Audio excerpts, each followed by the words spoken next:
Next question हमारा है question number 5.1।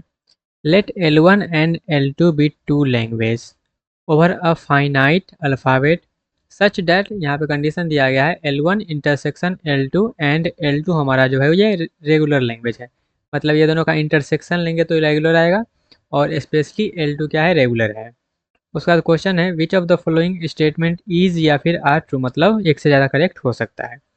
तो चलिए देखते हैं, हमारे पास गिवन यही दोनों है कि L1 इंटरसेक्शन L2 रेगुलर होगा और L2 हमारा रेगुलर दिया गया है। तो सबसे पहला हमारा जो है ऑप्शन वो बोल रहा है L1 इज रेगुलर, कि हमारा अगर ये दोनों कंडीशन है तो क्या L1 हमारा जो है रेगुलर होना ज़रूरी है। तो चलिए इसको हम लोग क्या करते हैं, प्रूफ करते हैं कि L1 हमारा रेगुलर हो पाएगा कि या नहीं हो पाएगा। जैसे हम यहाँ पे क्या करते हैं, हमको L2 के बारे में तो मालूम है कि L2 हमारा रेगुलर है। तो L2 को हम लोग क्या करते हैं, L2 को हम लोग फाई ले लेते हैं। फाई क्या है, एक रेगुलर लैंग्वेज है। फाई को हमने ले लिया, और अगर हम L2 को फाई ले लिए हैं और यहाँ पे हम लोग जो है इंटरसेक्शन लगाएंगे दोनों के बीच में, तो वो क्या आएगा, L1 intersection phi equals to phi ही आएगा। फाई के साथ किसी भी चीज़ को इंटरसेक्शन करिएगा तो फाई ही आएगा। तो हमारा क्या आ रहा है, रेगुलर आ रहा है। तो इंटरसेक्शन लेने पर हमारा क्या आ रहा है, रेगुलर आ रहा है। लेकिन L1 से यहाँ पे इंडिपेंडेंट है। L1 कुछ भी दे दीजिए, आप रेगुलर दीजिए या फिर नॉट रेगुलर दीजिए, कुछ भी दे दीजिए, आपका आंसर हमेशा फाई ही आएगा, रेगुलर ही आएगा। तो L1 यहाँ पे रेगुलर होगा, हम ऐसा कह नहीं सकते हैं। L1 रेगुलर भी हो सकता है और नॉन हमारा रेगुलर भी हो सकता है और रेगुलर नहीं भी हो सकता है, ये दोनों कंडीशन के अकॉर्डिंग। ठीक है, तो हमारा ये आंसर क्या हो जाएगा, गलत हो जाएगा। फिर अगला हमारा क्या है, L1 into L1 union L2 is regular, मतलब हमारा क्या यूनियन लेने पर जो है वो रेगुलर आ सकता है क्या।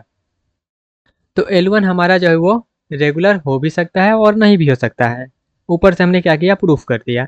तो यूनियन अगर आप लीजिएगा तो वहाँ पे हम श्योर नहीं है कि रेगुलर ही आएगा, क्योंकि L2 तो हमारा रेगुलर है और L1 हमारा क्या है, रेगुलर हो भी सकता है और नहीं भी हो सकता है। ऊपर हमने प्रूफ किया है, ठीक है।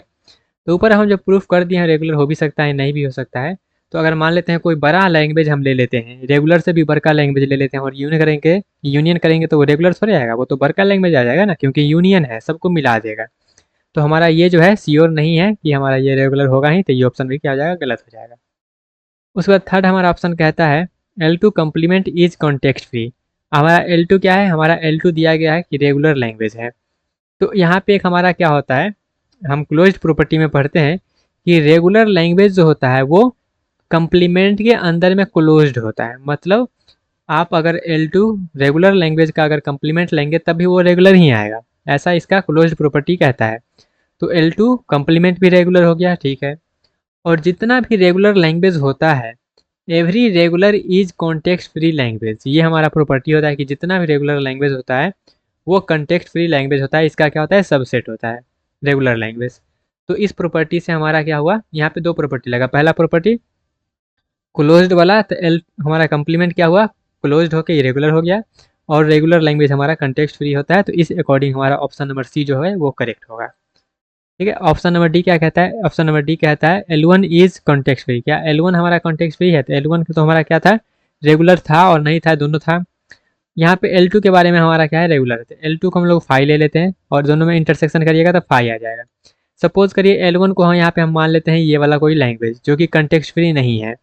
अब इसका जब आप क्या करिएगा, अब यहाँ पे क्योंकि ये तो कुछ भी हो सकता है ना, तो L1 को हमने कुछ भी ले लिया और कुछ भी लेके जब हम इस कंडीशन को सेटिस्फाई किए तो हमारा रेगुलर आ जा रहा है। ठीक है, तो इसका मतलब कंडीशन सेटिस्फाई हो जा रहा है, लेकिन ये हमारा जो है रेगुलर, ये जो है हमारा कंटेक्स्ट फ्री लैंग्वेज नहीं है। तो इस अकॉर्डिंग हमारा ये कंटेक्स्ट फ्री आएगा ही, ये कोई गारंटी नहीं है, इसके बाद भी कुछ भी आ सकता है। तो ये ऑप्शन क्या हो जाएगा, गलत हो जाएगा।